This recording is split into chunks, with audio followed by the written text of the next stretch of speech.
هم يحزنون سبحان ربك رب العزة عما يصفون وسلام على المرسلين والحمد لله رب العالمين۔ انتہائی معزز سامعین، سورہ بقرہ مضمون کے اعتبار سے 4 حصوں پر مشتمل سورت تھی، جس میں پہلا حصہ اثبات التوحید، دوسرا اثبات الرسالت، اور تیسرا حصہ جہاد فی سبیل اللہ، اور چوتھا حصہ انفاق فی سبیل اللہ پر مشتمل۔ اب چوتھا حصہ انفاق فی سبیل اللہ شروع ہے۔ آج جو آیت آپ کے سامنے تلاوت کی ہے، اس کے اندر اللہ رب العزت نے ہر حال میں مال خرچ کرنے کی ترغیب دی ہے، اور بشارت سنائی ہے ان لوگوں کے لیے جو اللہ کے راستے میں مال خرچ کرتے ہیں، جو خیرات دیتے ہیں، صدقات دیتے ہیں، زکوٰۃ ٹائم پہ دیتے ہیں، ان کے لیے اللہ رب العزت نے بشارت بھی ذکر کی ہے۔ اللہ کے راستے میں مال خرچ کرنا قرآن کریم کے اندر ایک پورا ایک حصہ ہے، اور جا بجا اللہ رب العزت نے اس چیز کا ذکر فرمایا، اور ایک جگہ میں تو حد کر دی اللہ نے کہ میں نے مومنین سے ان کے جان اور مال خرید لیا۔ ٹھیک ہے، جان اور مال میں نے خرید لیا، اور بدلے میں انہیں کیا دیا؟ بِأَنَّ لَهُمُ الْجَنَّةَ، بدلے میں انہیں جنت عطا کی، سورہ توبہ میں۔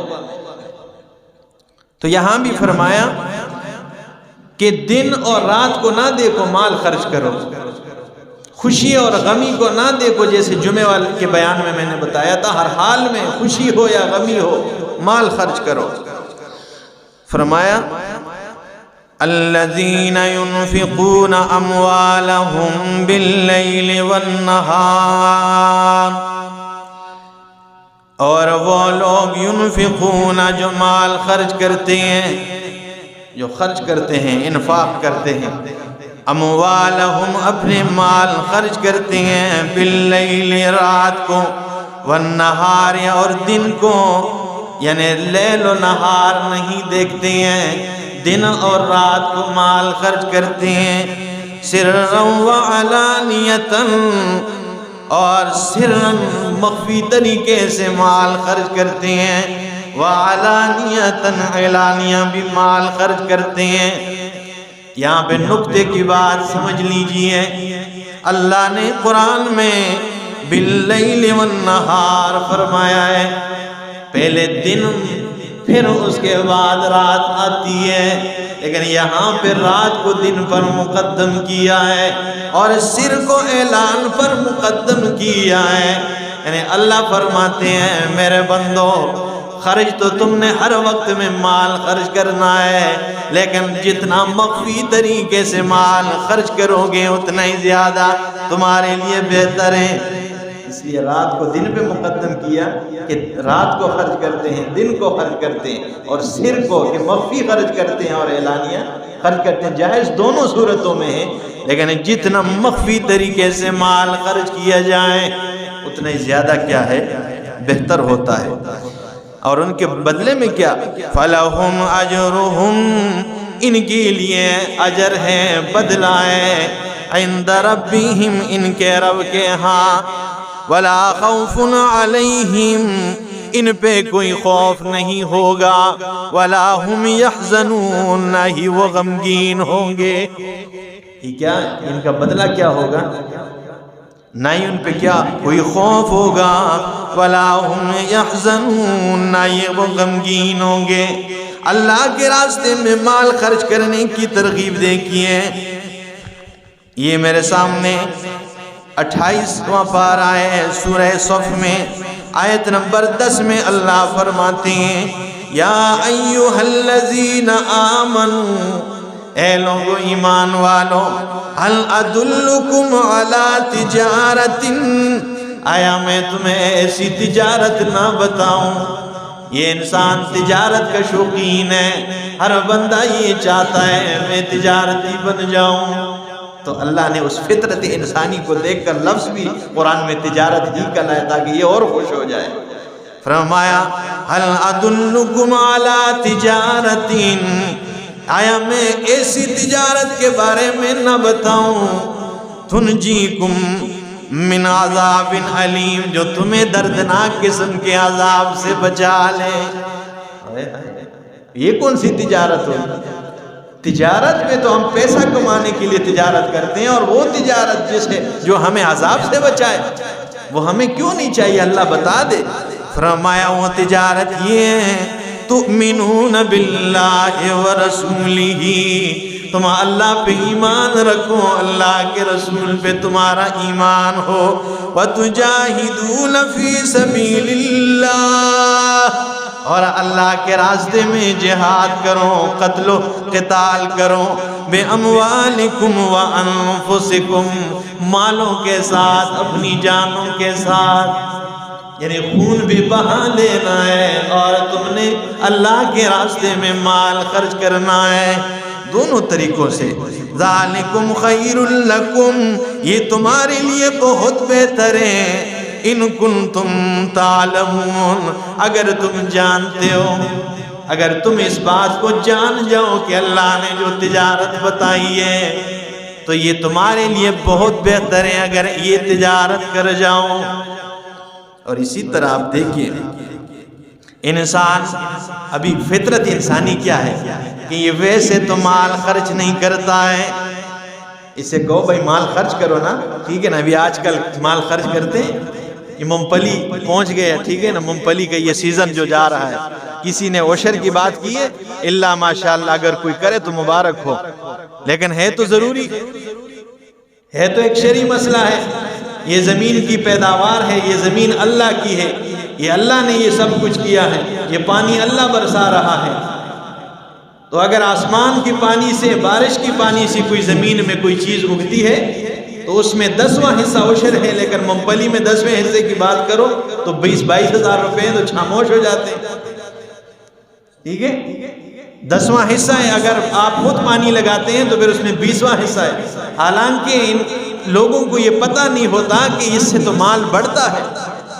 اس میں تو مال میں اضافہ ہوتا ہے، اس کے ساتھ عشر نکالنے سے مال بڑھتا ہے، قرآن میں اللہ نے فرمایا۔ تو اللہ نے اس فطرت انسانی کو دیکھتے ہوئے کہ انسان کی فطرت ہی ہے کہ یہ ویسے مال خرچ نہیں کرتا ہے، اگر اسے کہیں کہ مجھے ادھار دے دیں، قرض دے دیں تو یہ مال خرچ کرتا ہے، اگر قرض دے لیں تو اللہ فرماتے ہیں چلو میرے بندے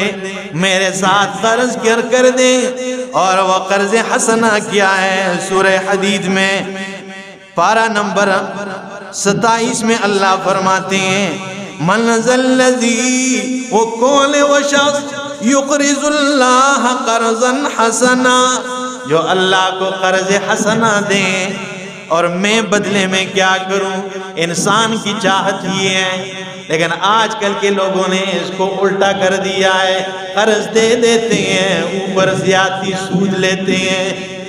تو اللہ فرماتے ہیں تیری فطرت ہی ہے، تو سود تو میں نے قطعی طور پہ تیرے لیے حرام قرار دیا ہے کہ سود تیرے لیے استعمال کرنا حرام ہے، لیکن میں اللہ ہوں، میں بادشاہ ہوں، میرا قانون یہ ہے کہ جب تو مجھے قرضہ دے گا تو میں بدلے میں فَيُضَاعِفَهُ لَهُ، تیرے لیے اسے دگنا کر کے عطا کر دوں گا، تو مجھے جو قرضہ دے گا نا یہ فَيُضَاعِفَهُ لَهُ وَلَهُ أَجْرٌ كَرِيمٌ۔ اور دنیا کا ماحول یہ کہ جب بندہ قرضدار ہو تو اپنے آپ کو ذلیل سمجھتا ہے اور قرضداروں سے چپتا پھرتا ہے، اللہ فرماتے ہیں قرض حسنہ دو، میں بدلے میں تمہیں ڈبل کر کے بدلہ دوں گا، وَلَهُ أَجْرٌ عَظِيمٌ کریم، اور اس کے لیے اجر کریم، یعنی وہ عزت طریقے سے اسے بدلہ کیا دیا جائے گا، صحیح طریقے سے اسے بدلہ دیا جائے گا، اسے عزت دوں گا، اسے عزت دار بناؤں گا۔ تو فرمایا وَلَهُ، اس کے لیے اجر کریم، بہترین بدلہ ہے، اجر کریم، عزت والا رزق اسے عطا کروں گا۔ تو ہم نے کیا بنا سمجھا ہوا ہے، اللہ فرماتے ہیں الذین، وہ لوگ جو اللہ کے راستے میں مال خرچ کرتے ہیں، باللیل والنہار، دن کو اور رات میں، دونوں حالتوں میں مال خرچ کرتے ہیں، سرًا وعلانیةً، یعنی سرًا مخفی اور علانیہ خرچ کرتے ہیں، فلہم اجرہم عند ربہم، اور ان کے لیے ان کے رب کے ہاں بڑا اجر ہے، بڑا بدلہ ہے۔ یہ سورہ کاف میں دیکھیے 15واں پارہ ہے سورۃ الکاف میں اللہ فرماتے ہیں دو بندوں کی مثال ذکر کی ہے، وَضْرِبْ لَهُمْ مَثَلَ الرَّجُلَيْنِ، اللہ فرماتے بیان کر ان کے لیے دو بندوں کی مثال، اور وہ مثال کیا ہے؟ جَعَلْنَا لِأَحَدِهِمَا جَنَّتَيْنِ،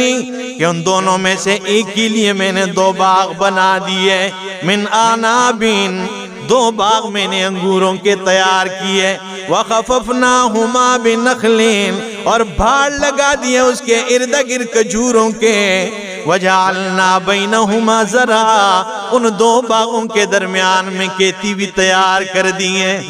ٹھیک ہے، اب باغ ہو نا اور باڑ لگا ہو، کھجوروں کے انگور کا باغ ہو، عموماً تو ہم کنٹا تار لگا دیتے ہیں نا، اللہ فرماتے ہیں میں نے باڑ لگا دیے، کنٹا تار لگا دیا، وہ کھجوروں کے لگا دیے، اور بیچ میں نے کھیتی بھی سرسبز و شاداب تیار کر دی ہے۔ کلتا الجنتین آتت اکلہا، اور یہ دونوں باغ اپنا پھل بر وقت طریقے پہ بر وقت دیتی ہیں، وَلَمْ تَظْلِمْ مِنْهُ شَيْئًا، اور دونوں باغوں کے میوے میں کوئی کمی نہیں آ رہی ہے۔ یعنی یہ نہیں کہ کوئی بارش نہیں ہوئی تو اس دفعہ پھل تھوڑا کم ہو گیا ہے، اس دفعہ تھوڑا پھل میں کمی آ گئی ہے، نہیں، بالکل پورا پورا۔ اور وَفَجَّرْنَا خِلَالَهُمَا نَهَرًا، اور دونوں کے درمیان میں نہریں جاری کر دی ہیں، وَكَانَ لَهُ ثَمَرٌ، اور اس کے لیے بہت زیادہ پھل تیار ہو گیا۔ اس بندے کے لیے کیا ہو گیا جب پھل تیار ہو گیا؟ فقال لصاحبہ،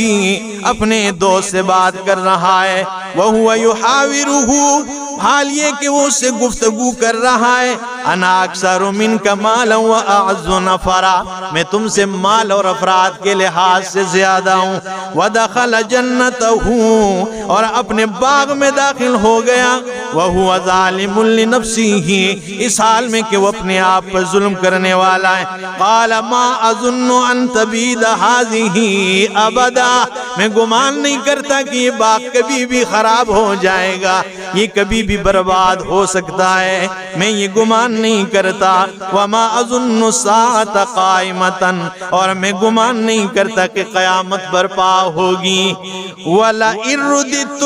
اگر بالفرض میں لٹایا بھی گیا اللہ کی طرف، لَأَجِدَنَّ خَيْرًا مِّنْهَا مُنْقَلَبًا، تو میں اس سے زیادہ بہتر مجھے بدلہ دیا جائے گا۔ اگر میں چلا بھی جاؤں اللہ کے دربار میں، اگر قیامت برپا ہو بھی جائے تو اس سے بہتر بدلہ مجھے عطا کیا جائے گا۔ اور کوئی شکر نہیں، کوئی اللہ کے راستے میں مال خرچ کرنا نہیں۔ قال لہ صاحبہ، اس کے ساتھی نے اس سے کہا، وہو یحاورہ، اکفرت بالذی خلقک من تراب، اور تو اس ذات کا انکار کر رہا ہے، اس ذات کا کفر کر رہا ہے جس نے تجھے مٹی سے پیدا کیا ہے، ثم من نطفۃ، پھر نطفے سے پیدا کیا ہے، ثم سواک رجلا، پھر تمہیں بہترین انسان رجل تیار کر دیا ہے۔ لیکن هو اللہ، وہی اللہ ہے، ربی جو میرا رب ہے، ولا اشرک بربی احدا، میں اپنے رب سے کسی کو شریک نہیں ٹھہراتا۔ ولولا اذ دخلت جنتک، اور کیوں نہیں جب تو اپنے باغ میں داخل ہو گیا، قلت ما شاء اللہ، تو نے ما شاء اللہ کیوں نہیں کہا، لا قوت الا باللہ ان ترنی انا اقل منک مالا وولدا، اگر تو دیکھتا ہے کہ میں تم سے مال و اولاد میں کم ہوں تو کیا ہے، فعسى ربی ان یؤتینی خیرا من جنتک، میں امید کرتا ہوں کہ تیرے باغ سے مجھے بہتر اللہ عطا کرے گا، وَيُرْسِلَ عَلَيْهَا حُسْبَانًا مِّنَ السَّمَاءِ، اور اس پر آسمان سے ایک ہوا اور آسمان سے اللہ کی طرف سے ایک عذاب برپا ہو جائے گا، فتصبح صعیدا زلقا، یہ چٹیل میدان بن جائے گا، یہ باغ کیا ہو جائے گا؟ برباد ہو جائے گا۔ او یصبح ماؤها غورا، یا اس کا پانی ختم ہو جائے گا۔ فلن تستطیع له طلبا، یہ اتنے گہرائی میں چلا جائے گا تو نکالنے کی طاقت نہیں رکھ سکے گا۔ وَأُحِيطَ بِثَمَرِهِ، اللہ فرماتے ہیں میں نے گھیر لیا اور اس کے پھل کو، فَأَصْبَحَ يُقَلِّبُ كَفَّيْهِ عَلَى مَا أَنفَقَ فِيهَا وَهِيَ خَاوِيَةٌ عَلَى عُرُوشِهَا، یہ بندہ یہ ملنے لگا اپنی ہتھیلی کو اس مال پہ جو اس نے باغ پہ خرچ کر دیا تھا۔ پھر یہ بندہ کہتے وہ ہرا مال تو ویسے بھی چلا گیا لیکن جو پیسے خرچ کر دیے تھے، یہ میں نے صرف سراسری ترجمہ کر رہا ہوں کہ بھئی ایسا بھی ہو سکتا ہے، اللہ کوئی چیز دے سکتا ہے تو لے نہیں سکتا، اس لیے اللہ نے فرمایا کہ میرے راستے میں مال خرچ کرو، مجھے تمہارے مال سے کوئی لینا دینا نہیں، میں تمہاری نیتوں کو دیکھنا چاہتا ہوں کہ یہ سب کچھ جو میں نے انعامات کیے، کیا فرمایا الہاکم التکاثر حتی زرتم المقابر کلا سوف تعلمون ثم کلا سوف تعلمون کلا لو تعلمون علم الیقین لترون الجحیم ثم لترونها عین الیقین ثم لتسألن یومئذ عن النعیم، قیامت والے دن ان ساری نعمتوں کے بارے میں تم سے سوال ہوگا، پھر کیا جواب دیں گے؟ اللہ عمل کی توفیق عطا فرمائے، باقی تفصیل اگلے درس میں۔